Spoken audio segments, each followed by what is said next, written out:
Jadi kayak menyangkut misalnya nyuwun sewu corona tadi, itu Sayyidina Ali itu pernah sudah dalam ancaman pembunuhan karena beliau musuhnya banyak, ya musuh yang gak jelas juga. Itu Sayyidina Ali kalau mau sholat tetap biasa sholat tanpa dikawal, dan itu dalil saya sampai ke hati. Ketika ditanya kenapa engkau gak takut kematian padahal yang ingin membunuh engkau banyak, jawab Sayyidina Ali itu unik. Hisni ajali, sama siapa takdirnya? Hisni utai benteng ingsun, iku ajali yo jatah ajal ingsun. Sudah gitu aja. Mau ada kita diancam nyun sewu mau dibunuh orang, mau ada corona, ada kolera, ada apa-apa, tetap kamu mati ya sesuai kontrak. Ya sudah gitu aja. Hisni ajali, utawi benteng ingsun, iku ajali jatah ajal nyawa ingsun. Ya sudah. Tapi bukan berarti kamu tidak usah ya usaha lah. Kamu nganggo masker dan masker laris sudah juga gitu. Tapi tidak usah diimani berlebihan yang apa. Ya kan misalnya gini. Coba andai kan kamu bisa melihat Pak Mahfud, itu mesti kamu tertawa malu. Kamu dalam Mahfud ditulis mati kecelakaan. Kemudian kamu nggak tahu main pakai masker takut corona. Itu betapa Israel menertawakan kamu juga.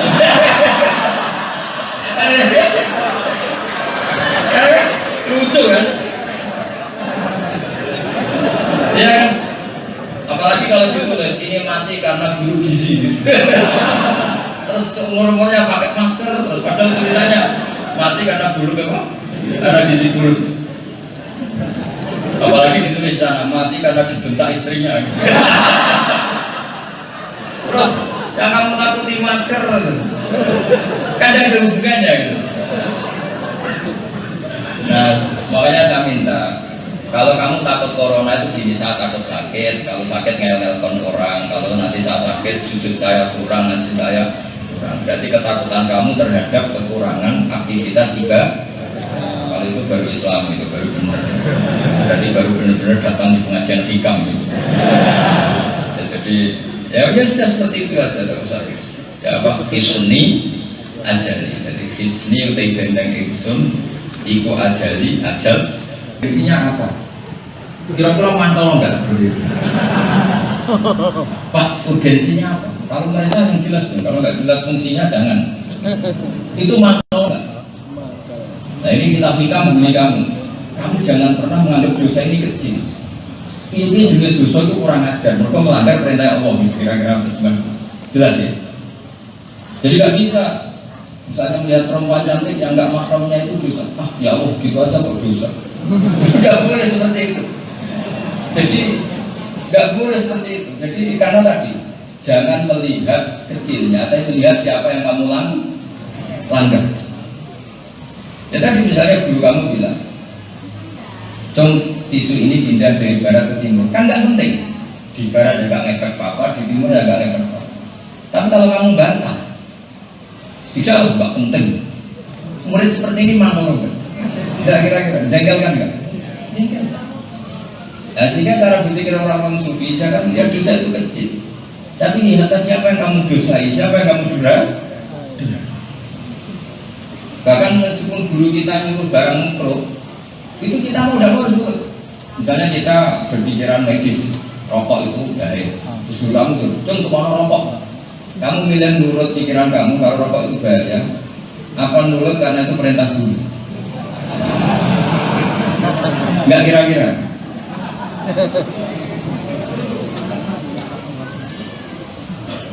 Karena guru itu tetap nyom satu egois, nggak mau tahu, nggak ngomong, nggak dituruti, murid elak. Jadi cara berpikir orang sufi itu, ya kadang lo nggak kayak tadi, nggak ada dosa besar dibanding ampunan Allah. Tapi sekarang dibalik, nggak ada dosa kecil. Bagaimanapun kecil ini pelanggaran. Kalau pelanggaran berarti menyepelekan Tuhan yang merintahkan. Milih mana? Jadi ini enggak. Jadi peluang yang tadi dibatalkan ini. Yang tadi longgar sekarang nggak jadi. Makanya kalau saya ketemu yang nanti kamu nggak protes ini gimana? Barusan kita seneng, sekarang nggak jadi seneng lagi kan? Karena jangan melihat maksiatnya, tapi lihatlah siapa yang kamu maksiat. Itu dari saya tak jual. Ya saya bayangkan kalau dalam keseharian seperti itu. Maka kata Imam Malik, semua ibadah itu harus ta'abudi. Ta'abudi itu yang menurut saya jangan usah mikir. Tapi Imam Syafi'i sebagai muridnya itu nggak terima. Nggak terimanya gini, masa Allah perintah sesuatu tidak ada hikmahnya.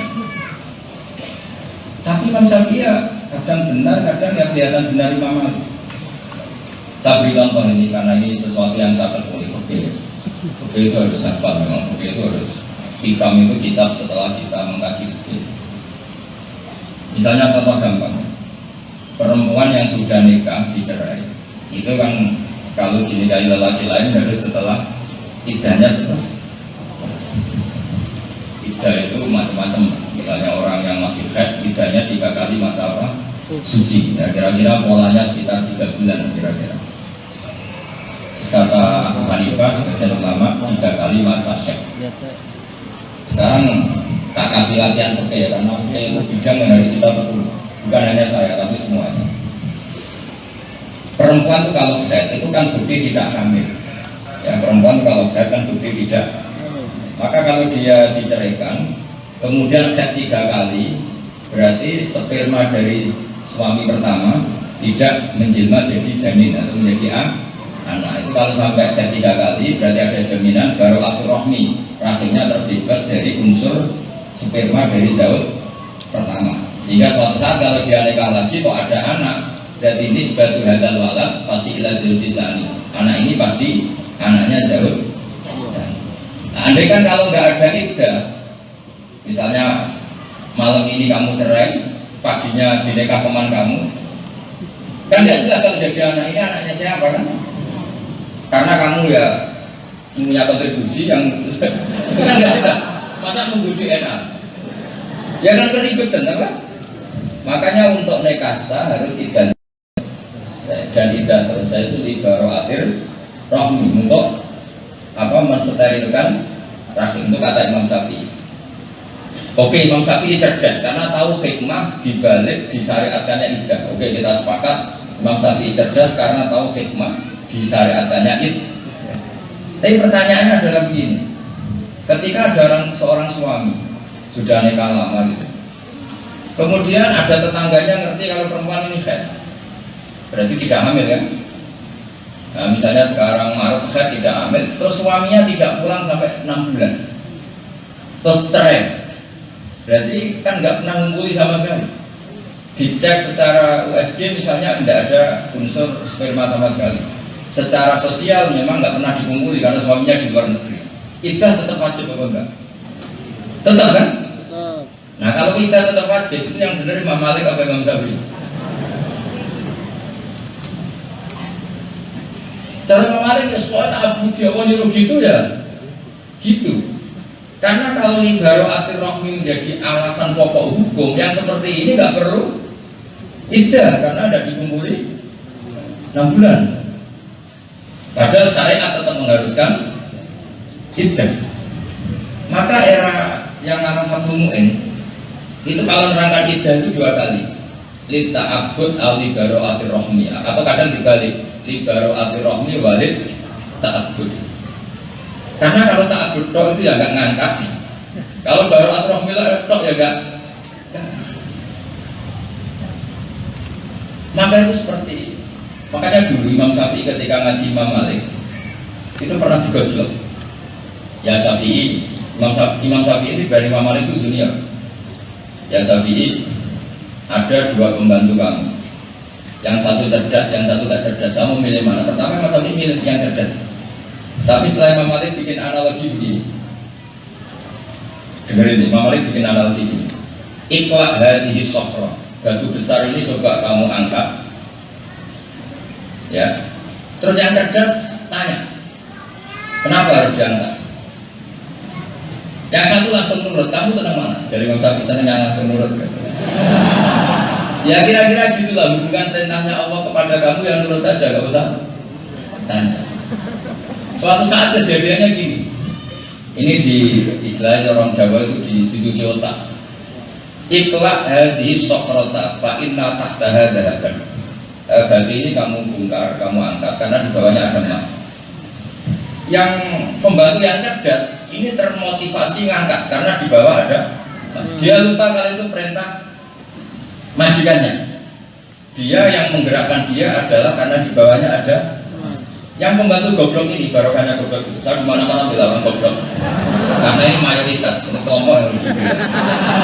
Ini kalau dimana-mana terkenal, juga spesialis bila orang duduk. Karena saya ini sudah ngomong sultan sama Allah. Saya kan ditetir pinter, jadi tugas saya bela yang bodoh. Dan saya berharap yang bodoh yang ngaji yang pinter itu, jadi supaya imbang. Gitu. Yang bodoh ini dia ngangkat ini hanya termotivasi karena itu perintah majikannya. Perintah majikannya suruh ngangkat ya ngangkat. Secara kecerdasan, cerdas yang pinter karena dia tahu, oh majikan saya nyuruh ngangkat karena di bawahnya ada Tapi pertanyaannya, loyal mana? Loyal yang bodoh yang pinter? Yang bodoh. Tapi yang bodoh juga masalah bagi majikannya. Majikannya lama-lama bilang gini, gua anggap aku orang bodoh, nak ngomong orang mau hikmah.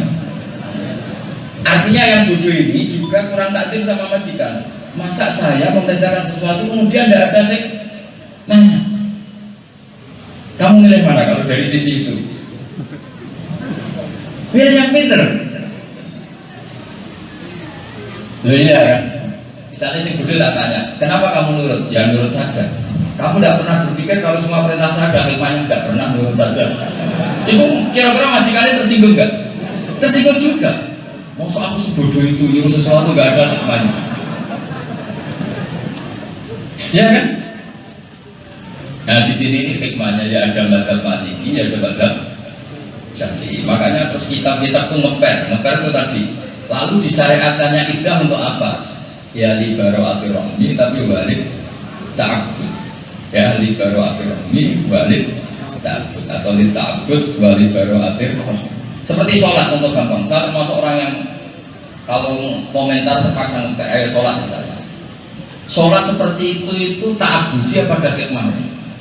Kita bilang ta'abudi, kalau mau takbir ya takbir saja, rukuk saja sujud. Sekali kamu mengatakan begini untuk peregangan, kalau sujud untuk apa, penguatan jantung, itu nanti sholat mirip kayak senam yoga. Ya kan? Lalu ternyata ada yang sholat terus sakit, yang senam yoga. Enggak, berarti hikmahnya besar mana? Besar juga, bahaya kan kalau seperti itu.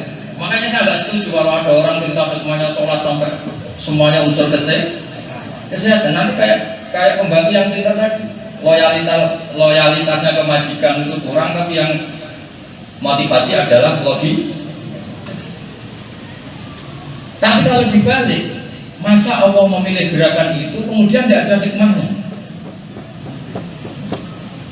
Kalau dibalik gitu, kamu milih mana? Makanya saya tuh kalau ada apa itu acara apa hikmah dibalik sholat, jaga kesehatan ini, jaga kesehatan jantung macam-macam.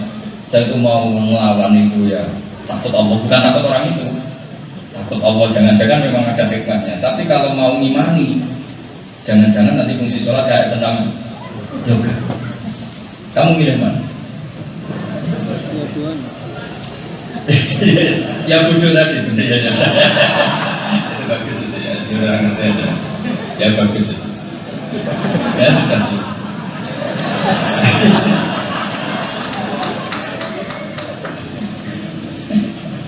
Ya sudah seperti itu. Jadi tadi kan gitu, dosa besar itu tidak menjadi besar dibanding luasnya ampunan. Tapi dosa kecil nggak bisa menjadi kecil karena yang kamu langgar adalah Allah. Berarti nggak ada dosa besar, nggak ada dosa. Yang ada adalah tepak-tepakan tadi. Kalau pas Allah pakai ghafurnya ya aman, kalau pas pakai sadidul iqabnya ya tidak aman.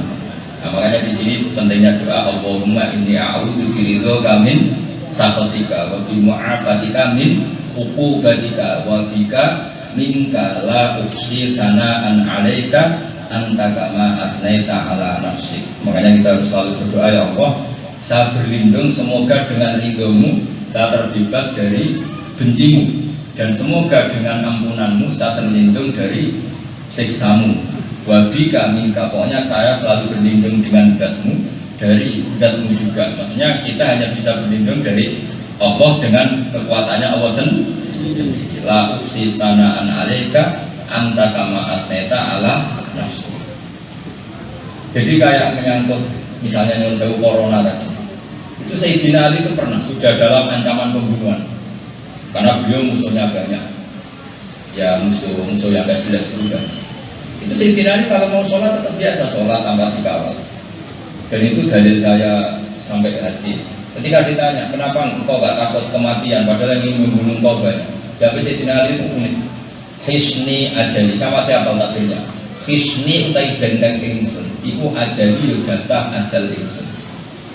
Ya sudah gitu aja.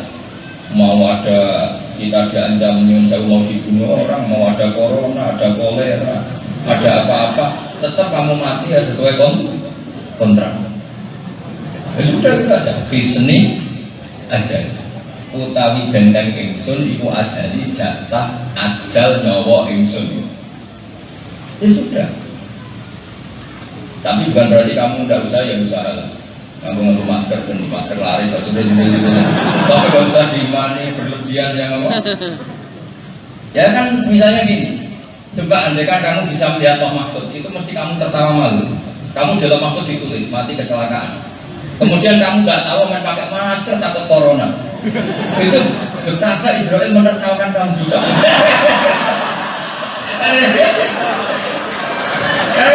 Lucu kan? Ya kan? Apalagi kalau ditulis ini mati karena guru gizi gitu. Terus umur-umurnya pakai masker, terus padahal tulisannya mati karena guru apa? Karena gizi buruk. Apalagi ditulis sana mati karena dibentak istrinya. Terus yang kamu takuti masker kan ada hubungannya gitu. Nah, makanya saya minta kalau kamu takut corona itu gini, saya takut sakit, kalau sakit ngel-ngelkan orang, kalau nanti saya sakit sujud saya kurang, nanti saya kurang, berarti ketakutan kamu terhadap kekurangan aktivitas ibadah. Kalau itu baru Islam, itu baru benar, berarti baru benar-benar datang di pengajian hikam gitu. Jadi ya sudah seperti itu aja, tidak usah ya apa, hisni ajali, jadi hisni utai benteng ingsun iku ajali ajal. Assalamualaikum warahmatullahi wabarakatuh.